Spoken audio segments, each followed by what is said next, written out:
So we talked about binomial distribution and gave some examples. We started by saying that binomial has only two outcomes. Also, it has fixed number of trials or experiments, which is captured by n. Trials are independent. So those are the situations under which we use binomial, and this is how the formula goes. NCX. How many ways you can get x out of n? How many such combinations are possible? Times p to the power of x times 1 minus p to the power of n minus x. For binomial, we also know that expected value is same as mean or is given by n times p. Similarly, standard deviation is given by square root of n times p times 1 minus p. So those are some of the things we talk about when we use binomial distribution.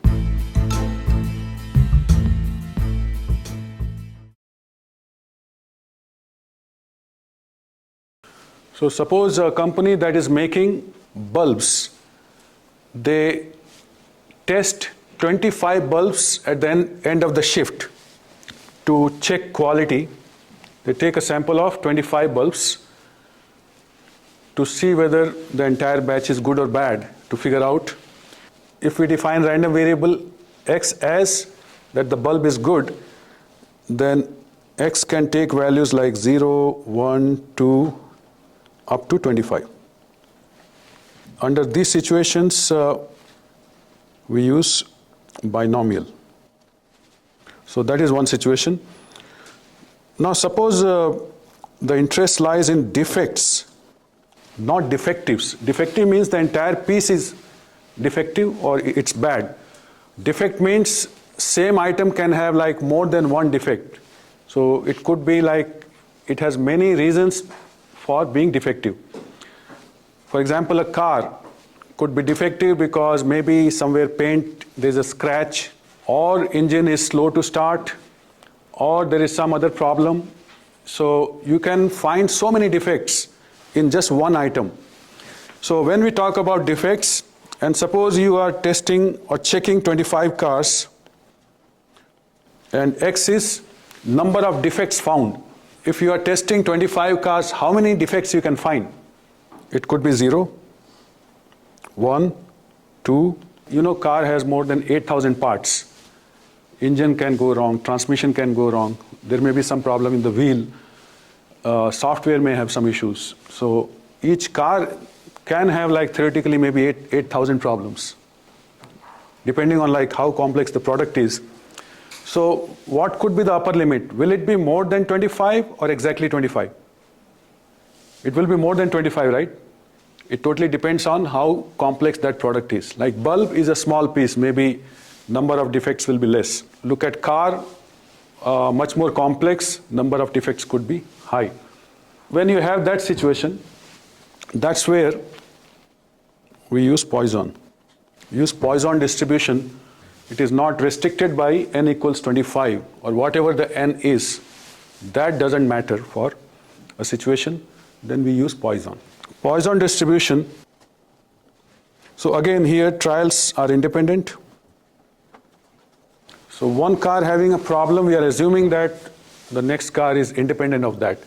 And probability of any value x equals small x is given by mu raised to x e raised to minus mu x factorial. So your expected value or mean is given by mu.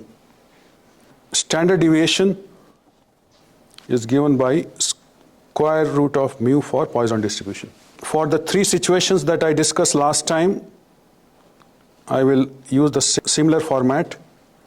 If you are calculating a probability of x equals x exactly at a point, Then, just like the binomial distribution, you will use distribution POIS for Poisson and input that value x, and then you input mu, and you are done. If you want to calculate cumulative value like x is less than equal to some value x, then remember we used P, probability, and the name of the distribution, so POIS, and you put that value x and mu, and that should calculate cumulative probability. Probability of x equals 0 plus probability of x equals 1, probability of x equals 2, up to x. So all those probabilities. And if you are calculating probability in an upper tail, if you are interested in that, then similar format to binomial, we write the same thing, but then we have to say that lower dot tail is false, means we are interested in upper tail, higher values. Try it 4.15. A customer service center receives about 10 emails per half hour. What is the probability that customer service center receives more than 4 emails in next 6 minutes? So when we read this problem, you will notice that the information that we are getting from the problem is different compared to what we had for binomial distribution. There N and P were specified. Here it says customer service receives about 10 emails every half an hour. So they are talking about mean, average. So mu is 10 emails every half an hour. But the question being asked is these many emails in next 6 minutes, not half an hour, but 6 minutes. So that's the only thing we have to adjust. We can write that mu is given as 10 emails per 30-minute period, half an hour. And then the question is about every 6 minutes. What is that number for 6 minutes? If you get 10 emails every 30 minutes, how many emails will you get in 6 minutes? So how do we find that? Yeah, 2 emails. How did you calculate? Just mentally? Yeah. Okay. If you need a formula or way to calculate, an approach to calculate, I can show you. In 30 minutes, if somebody gets 10 emails, in 1 minute, how many, this is an arrow, so how many emails you can get in 1 minute? So that is 10 divided by 30. And then in 6 minutes, we do 10 over 30 by, multiply by 6. So this is the formula or approach we use. We just write down, okay, in 30 minutes if you get 10, in 1 minute it will be 10 over 30. This 30 goes down. And then how many in 6 minutes? So we multiply by 6. So once you do the math, it's like 60 by 30 is 2. 2 emails. So that's an extra step we have to do that we did not do for hypergeometric or binomial distribution. Now once you have that, then calculating this probability is straightforward. What is the probability of getting more than 4 emails? POIS, 4, mu is 2, and this is upper tail, so we have to specify lower dot tail equals false. And that should give you 0.052.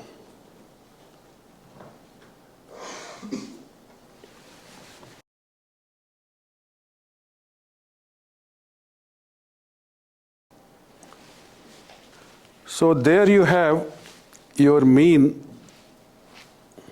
as 2700 arrivals or departures per day.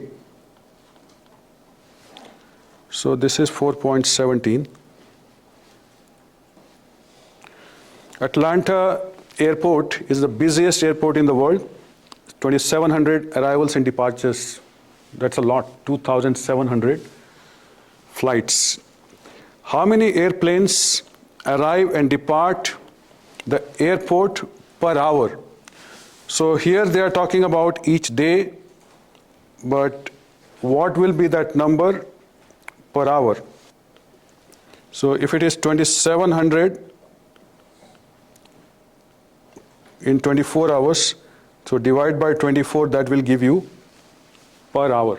That should come to 112.5 per hour. Part B is, what is the probability that there are exactly 100 arrivals departures in 1 hour? So we have already converted into per hour, so that should be straightforward. What is the probability that x is exactly equal to 100?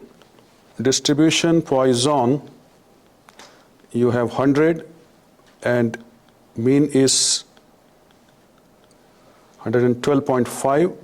So you put this in R to get 0.019. Last one. What is the probability that there are at most 100 arrivals? How do I write that? Probability of x, then what? At most 100. So less than equal to or greater than equal? So yeah, that's why one has to be clear. So there's something called at least and then at most. If it is at least 100, that will mean 100 and more. But it is at most, that means you cannot go. So you are right first time. So when you are writing this, you have to be writing carefully. So this is less than equal to because at most. So now we are talking about P and POIS, 100, 112.5, and that's it.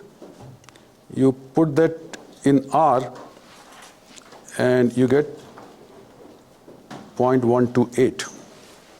These examples you should be able to use as a reference for completing your homework assignment for chapter 4 as well as the quiz. It's always a good idea to do it when iron is hot, hammer it then, so things are fresh in your mind. So, and you have more than one attempt. I'll see you next week.